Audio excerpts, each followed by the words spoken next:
few moments later. Assalamualaikum warahmatullahi wabarakatuh. Kembali lagi bersama kami empat. Di sini kami akan mewawancarai pelatih renang dengan Bapak di samping saya. Bisa diperkenalkan diri dulu, Pak? Nama saya Siswell, pelatih kepala Golden Black Swimming Club Padang. Baiklah. Mungkin di sini kami akan mewawancarai Bapak sedikit ya, Pak. Pertanyaan yang pertama dari saudari saya, rekan saya Zara. Pak, kami ingin bertanya, Pak, bagaimana proses Bapak sebagai seorang pelatih melatih seseorang yang dari awalnya emang tidak pandai berenang menjadi bisa Pak ya berenang, Pak? Yang pertama, untuk melatih seseorang yang tidak bisa berenang itu adalah melatih pernafasan. Cara mengambil pernafasan itu adalah ambil di atas air dengan mulut, terus dibuang di bawah melalui hidung. Pertama, setelah latihan pengambilan nafas teratur tapi sudah lancar, kita mulai masuk kepada latihan mengapung. Untuk lebih mudahnya latihan mengapung, pertama kita melatih kaki gaya bebas dulu, terus dibantu dengan memegang tangan, dan si anak tadi harus menurunkan kepalanya ke dalam air dan mengatur napasnya. Jadi dengan melatih kaki gaya bebas dan kepalanya di bawah, itu pelan-pelan dia akan bisa mengapung dan merasakan badannya itu mengapung. Dan pegangannya itu dari awalnya mungkin agak keras, kita pelan-pelan supaya lebih gampang, dia lebih mandiri gitu. Jadi kita instruksikan kepada anak agar tidak memegang tangan kita. Jadi dia cukup diam aja dengan posisi tangan lurus di permukaan air, kakinya juga lurus di permukaan air di belakang, jauh ke belakang, dan tangannya jauh ke depan, kakinya jauh ke belakang, dan dia sambil melakukan gerakan kaki dia bebas dengan kepala menunduk sambil membuang napas. Di waktu dia ambil napas, setelah napasnya habis, kita bantu megang tangannya dan dia mengangkat kepalanya mengambil napas. Setelah dia mengambil napas, dia turun kepala lagi, kita usahakan lepaskan tangannya pelan. Jadi sehingganya dia pelan-pelan merasakan badannya mengapung.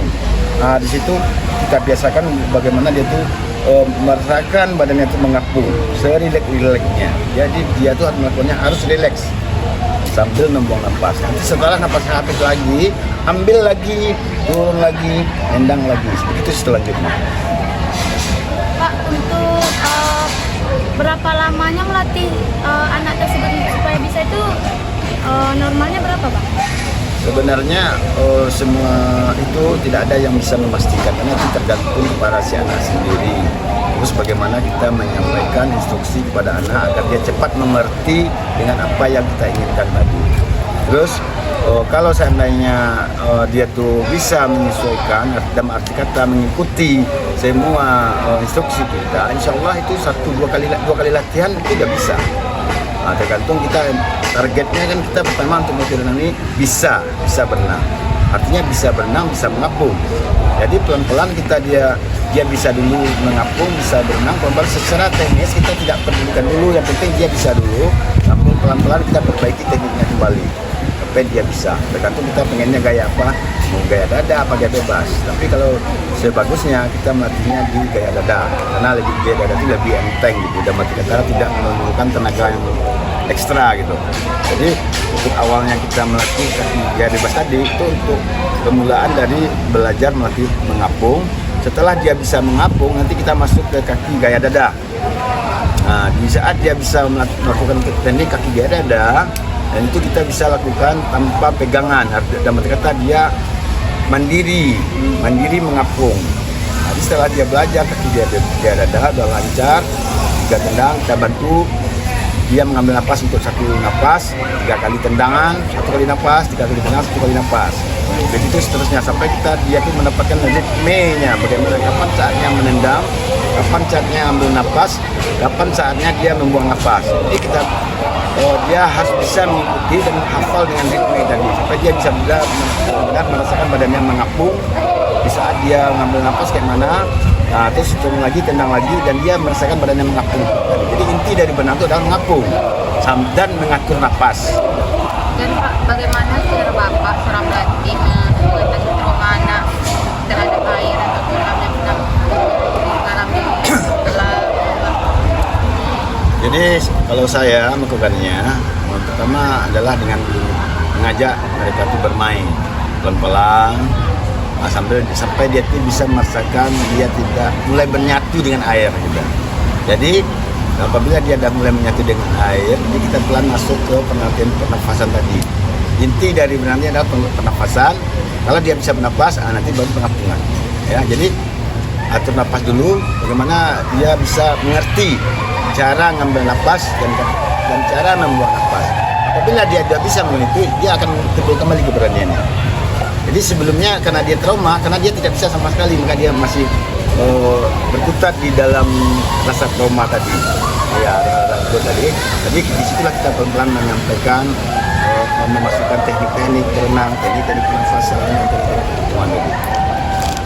Jadi setelah dia bisa mengambil nafas, mengatur nafas, intinya begitu, udah lancar, baru kita kembali pada proses tahap awal tadi.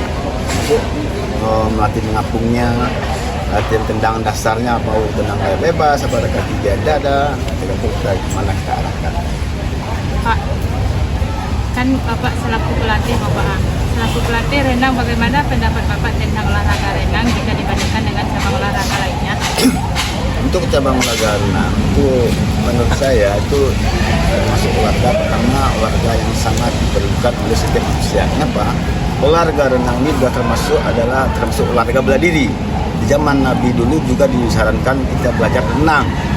Jadi 3 olahraga yang disuruh Nabi dulu, pertama berenang, kedua berkuda, dan ketiga memanah. Ya. Jadi kenapa Nabi menyuruh begitu? Itu ada di balik itu semua ya. Jadi yang pasti renang ini adalah salah satu bela diri. Seberapa hebat pun kalau kita tidak bisa berenang, orang tinggal dorong mampus. Walaupun dia kebal apapun, kebal senjata, mau hebat, mau karate, mau apa, kalau dicebur dalam air, tenggelam. Jadi itu pertama. Yang kedua, olahraga berenang ini pertama mengasihkan ya, sehingganya olahraga ini menjadi sangat populer di lingkungan anak muda, termasuk juga orang tua. Jadi di samping olahraga ini mengasihkan juga untuk kesehatan, karena banyak penyakit yang dapat disembuhkan dengan kita latihan renang rutin. Contohnya pertama asma, yang kedua itu kayak sakit saraf terjepit ya. Itu biasanya saraf terjepit orang-orang tua kebanyakan dari umur 40 tahun ke atas. Itu obat pertama dari saraf terjepit itu adalah berenang. Jadi banyak manfaat renang ini. Nah, terus yang kedua, berikutnya ya, dari Bapak tadi. Untuk olahraga berenang, pertama kita sehat secara fisik, secara umum ya. Terus secara mental juga, pernafasan, jantungnya, dan semuanya kalau kita berenang kan bergerak, mulai dari tangan ke kaki. Jadi itu lebih memastikan dan lebih bagus untuk olahraga dibandingkan dengan olahraga lain. Tapi kita tidak menyampaikan olahraga lain ya. Sama-sama. Ya. Pak, renang termasuk mengatasi psikologi anak mungkin kalau olahraga renang ini, Pak. Menurut Bapak sendiri, Ulangi. Kan olahraga renang ini melatih daya tahan, lalu berpengaruh nggak ke psikologi? Ya pastilah. Pertama, kalau atlet renang sifatnya, ini tergantung ya. Kita atlet renang, atau orang yang bisa berenang biasa atau bagaimana. Tapi yang pasti setiap orang yang bisa berenang itu akan menentukan rasa percaya dirinya. Kenapa? Karena tidak semua orang bisa berenang. Pasti dia bisa berenang, pasti ada kebanggaan, ada kelebihan di dalam dirinya. Satu. Yang kedua, secara psikologi tadi, karena dia mungkin merasakan badannya sehat, terus pernafasan yang bagus, semuanya. Jadi orang sehat itu kan dia akan percaya diri. Nah, ditambah lagi di lingkungan renang itu ada semacam trendinya, ya, kerennya. Bahkan untuk masuk polisi, tentara, kita harus bisa berenang. Masuk pramugari kita juga harus bisa berenang. Kalau kita nggak bisa berenang, nggak bisa masuk pramugari, nggak bisa masuk tentara, angkatan laut, atau angkatan darat, atau kepolisian, tidak bisa. Itu salah satu manfaatnya secara psikologi. Apa dengan yang lainnya? Apa sih motivasi Bapak dari dulu pengen gitu belajar renang sampai sekarang bisa menjadi pelatih renang yang berlisensi gitu Pak? Ya, pertama menurut yang tadi karena renang itu warga yang mengasihkan. Jadi di situ kita dapat manfaat dari pertama benar-benar berprestasi. Ketiga, kalau seandainya kita mungkin sebagai atlet berprestasi, mungkin sebagai pelatih kita usahakan anak-anak kita berprestasi dan itu kita bisa membentuk mental anak, jiwa yang sehat, disiplin yang bagus. Ditambah kita kalau udah di renang itu ternyata barang kita tuh pasti sehat, terus berikutnya ya dia bisa mengikuti apa yang diinginkan termasuk dia tes dia dapat gaji. Kalau keseringan kelam tuh gimana tuh Pak? Padahal udah pemanasan Pak, tapi dia sering kelam gitu Pak. Berlebihan. Ya, pertama itu disebabkan oleh tidak adanya dana. Jadi kebetulan mungkin itu anakku baru berenang dapat permulaan nama kata bukan tapi setidaknya dia masih baru dan apa yang dia lakukan itu melebihi dari kemampuan dokternya. Setidaknya ada keterpaksaan untuk bergerak waktu itu sehingga timbul menjadi kram. Iya Pak. Jadi kau berenang Pak. Makasih ya Pak. Makasih ya Pak. Iya Pak. Ya. Oke, sekian wawancara dari kami. Kami dari ini. Assalamualaikum warahmatullahi wabarakatuh. Dadah.